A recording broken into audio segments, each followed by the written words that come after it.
যে এই সূরা তেলাওয়াত করে ওই তেলাওয়াতকারীর যে হাজত আছে, প্রয়োজন আছে, এই সূরার বরকতে আল্লাহ তার প্রয়োজন পূরণ করে দেয়। আমাদের জীবনে প্রয়োজন আছে না নাই? কার কাছে চাইবো? বিপদে পড়লে কারে বলবো? আমরা বিপদে পড়লে প্রথমে শেয়ার দেই ফেসবুকে। কোথায় শেয়ার? আগে শেয়ার দিব কার কাছে? মনে থাকবে?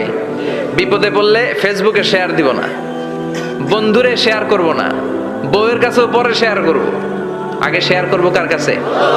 মনে থাকবে?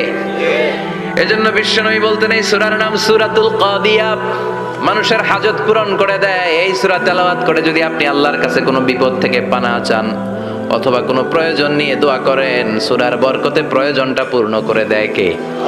কেউ যেটা পারে না পারে কে? কেউ যেটা দেয় না দেয় কে? কেউ যেটা শোনে না শোনে কে?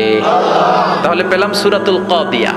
আরেকটা নাম আছে সূরার, সেটা হচ্ছে সূরাতুল আযীমা, সুমহান সূরা। কি সূরা? সুমহান, আযীমা। এই আযীম আর আযীমা এই শব্দ দুইটা অনেক দামি, আল্লাহ যে কোনো জায়গায় ব্যবহার করেন নাই। বিশ্বনবীর চরিত্রের উপমা দিতে যে আল্লাহ আযীম শব্দ বলেছেন, তাই না? রব্বুল আলামিন বলেন ওয়া ইন্নাকা লাআলা খুলুকিন আযীম। ও নবী, সাধারণ কোন চরিত্র আপনারে আমি দেই নাই, আপনারে আমি দিয়েছি আযীম একটা চরিত্র, খুলুকুন আযীম। And verily indeed you are on a very good standard of character. অসাধারণ চরিত্র দিয়েছি। বিশ্বনবীর চরিত্র বুঝাতে যে আল্লাহ কি শব্দ ব্যবহার করেছেন? কথা বলে না, তাফসীর শিখে যেতে হবে। কোন শব্দ ব্যবহার করেছেন? আযীম। আবার আল্লাহ নিজের পরিচয় দিতে যে আযীম বলেছেন, ওয়ালা ইয়াউদুহু হিফযুহুমা ওয়া হুয়াল আলিয়্যুল আযীম। সুবহানাল্লাহ। আকাশ জমিনের নিয়ন্ত্রণ করতে যে আল্লাহ কখনো ক্লান্ত হয় নাকি? কারণ তিনি হচ্ছেন আল আলিয়্যুল আযীম। আল্লাহু আকবার। তার মানে নবীর চরিত্রের ক্ষেত্রে আযীম, আল্লাহর নিজের সত্তার ক্ষেত্রে আল্লাহ বললেন আযীম। আবার বললেন কিয়ামতের দিন গোটা পৃথিবীটারে আমি নাড়িয়ে দেব, গোটা পৃথিবীতে একটা আমি ভূমিকম্প দিব। এই কথাও কোরআনে আছে না নাই?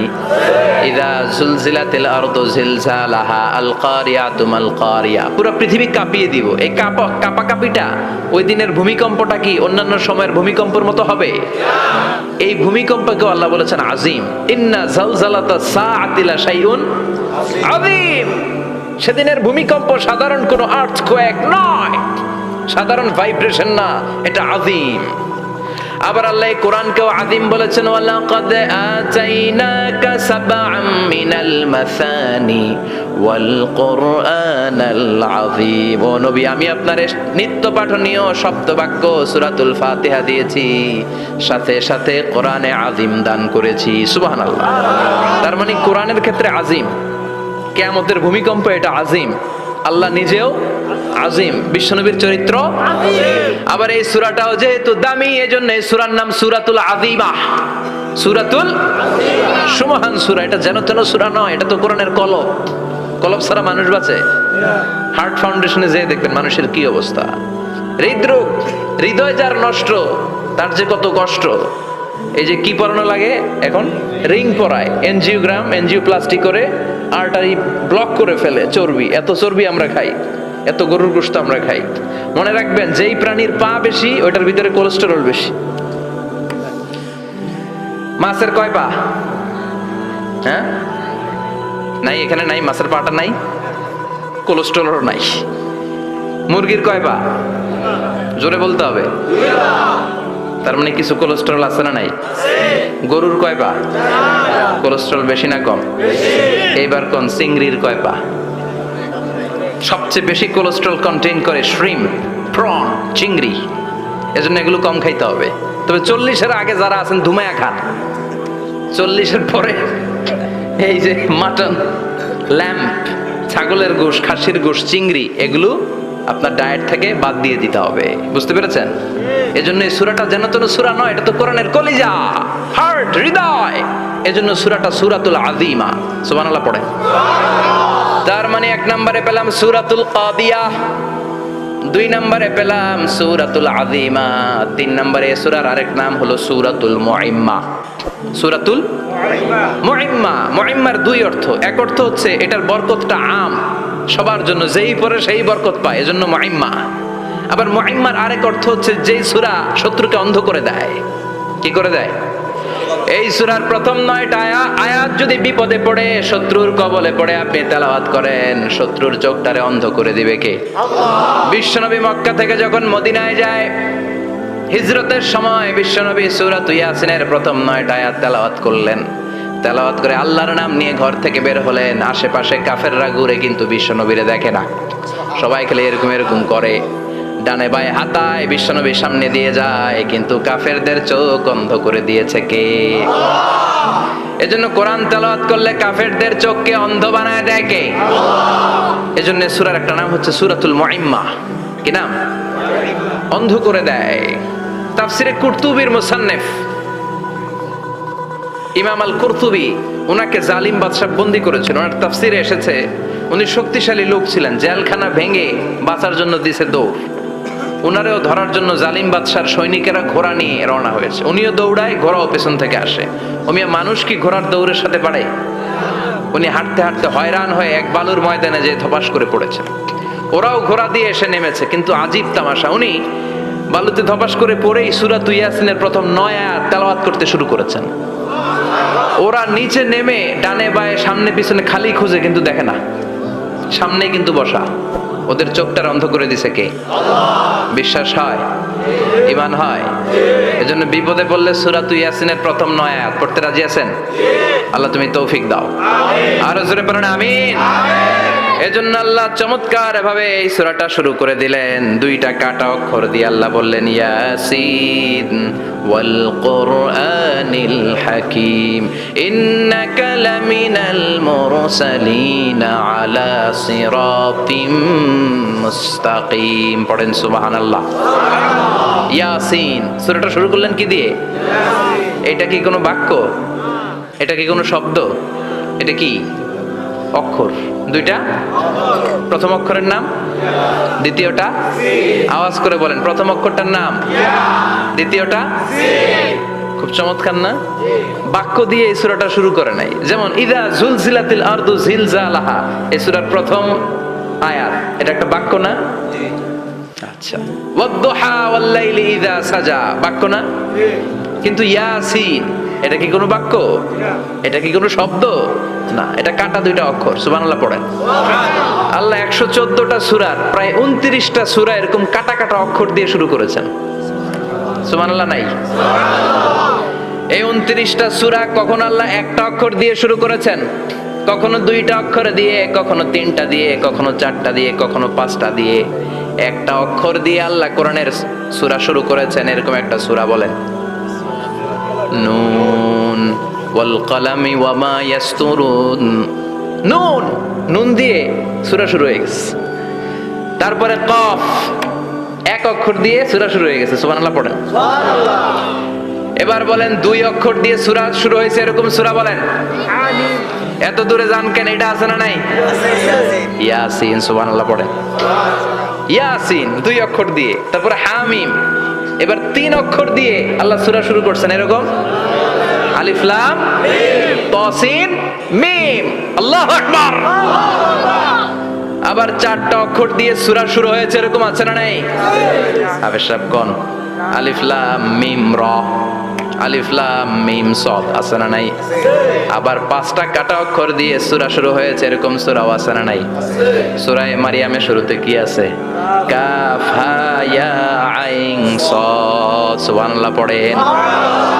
এরকম প্রায় 29টা সূরা আল্লাহ কাটা কাটা অক্ষর দিয়ে শুরু করেছেন। কোনো বাক্য দিয়ে নয়, কোনো শব্দ দিয়ে নয়। কি দিয়ে? হারফ দিয়ে। হারফ, এই হারফগুলোরে বলে হুরুফ আত-তাহাজ্জি বা হুরুফ আল মুকাত্তাআত, কাটা কাটা অক্ষর। মনে রাখবেন কোরআনের আয়াতগুলো 2 ভাগে বিভক্ত, একটা মুহকাম, একটা মুতাশাবিহ। মুহকাম মানে যেগুলোর অর্থ আমরা জানি, যেগুলোর ব্যাখ্যা আমরা জানি, যেটার ইন্টারপ্রিটেশন, এক্সপ্লেনেশন আমাদের জানা আছে। আর মুতাশাবিহ আমরা অর্থ জানি না, আমরা ব্যাখ্যা জানি না, এটা দিয়ে আসলে কি বুঝাইছে আমরা কেউ জানে না। জানে একজন, চিল্লায় বলেন তিনি কে? আল্লাহ বলেন ওয়া ইন কুনতুম ফি রাইবিম মিম্মা নাযালনা আলা আবদিনা ফাআতু বিসূরাতিন মিন মিসলিহি ওয়াদউ শুহাদাআকুম মিন দুনিল্লাহি ইন কুনতুম সাদিকিন। আল্লাহ বললেন, ও জাহেলি যুগের লোকেরা, শোনো শোনো, এত আরবি কবিতা বানাতে পারো, এত গল্প লিখতে পারো, আরবিতে এত নোবেল বানাতে পারো, উপন্যাস বানাতে পারো, আর্টিকেল লিখতে পারো, আমার নবীর উপর যে কোরআন আমি নাজিল করেছি এই কোরআনের ব্যাপারে অন্তরে যদি কোনো সন্দেহ থাকে, বাপের বেটা হলে পারলে কোরআনের মতো একটা সূরা বানিয়ে নিয়ে আসো। পারছে? কিয়ামত পর্যন্ত কেউ পারবে? বিশ্বনবী যেই জামানাতে এসেছিলেন ওই জামানায় আরবি ভাষা সাহিত্যের উৎকর্ষতা সাধিত হয়েছিল। আরবি ভাষার এতটা উৎকর্ষ পৃথিবী কখনো দেখে নাই। কবিতা, গদ্য, পদ্য, গল্প, উপন্যাস, রচনা, প্রবন্ধ, আর্টিকেলের সয়লাভ।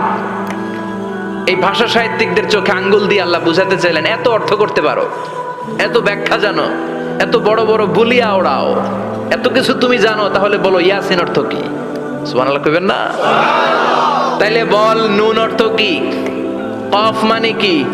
আলিফ লাম রা মানে কি? ফাবুহিতাল্লাযী কাফার। কেউ জানে না, কেউ উত্তর দিতে পারে না। কোন সুবহানাল্লাহ। এটা কোরআনের মুজিজা, এটার অর্থ কেউ জানে না। আর এগুলোর অর্থ নিয়ে খোঁচাখুচি করা, মুফাসসিরিন ইকরাম এগুলোর কিছু অর্থ সম্ভাব্য বলার চেষ্টা করেছেন। যেমন ইয়াসিনের অর্থ ইবনে আব্বাস বলেছেন, এর অর্থ হতে পারে ইয়া ইনসান, হে মানুষ। সুবহানাল্লাহ পড়েন। কেউ কেউ বলেছে এটার অর্থ হতে পারে ইয়া সাইয়্যিদ আল মুরসালিন। কেউ কেউ বলেছেন ইয়াসিন হতে পারে ইসমুল্লাহ, আল্লাহর নাম। কেউ বলেছেন এটা হতে পারে ইসমুন লিন নবী, বিশ্ব নবীর নাম। আবার কেউ কেউ বলেছেন ইয়াসিন হতে পারে এই কোরআনে কারিমের একটা নাম। কোন সুবহানাল্লাহ।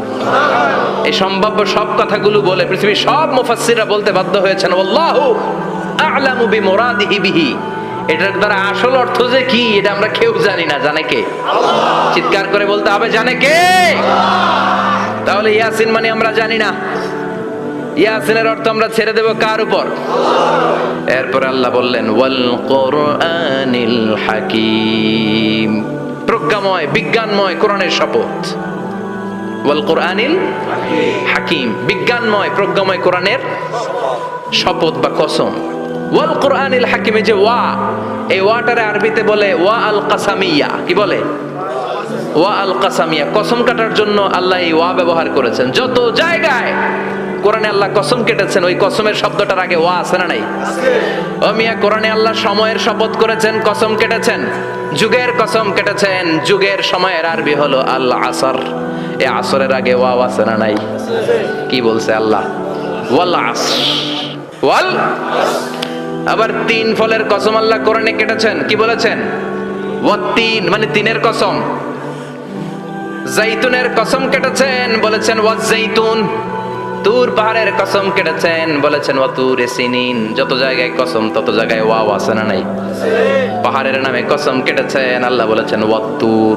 সূর্যের নামে কসম কেটেছেন, আল্লাহ বলেছেন ওয়াশ শামসি ওয়া দুহাহা। সুবহানাল্লাহ কইবেন না? ফজরের নামে কসম কেটেছেন। কি বলেছেন? ওয়াল ফাজর। জিলহজ মাসের প্রথম 10 রাতের কসম কেটেছেন। কি বলেছেন? ওয়া লায়ালিন আশর। জোর আর বেজরের কসম কেটেছেন, আল্লাহ বলেছেন ওয়াশ-শাফঈ ওয়াল ওয়াতর। সূরা ইয়াসিনে কাটা কাটা 2টা অক্ষরের পরে রব্বুল আলামিন কোরআনের কসম কেটেছেন। এজন্য আল্লাহ বলেছেন ইয়াসিন ওয়াল কোরআনিল হাকিম।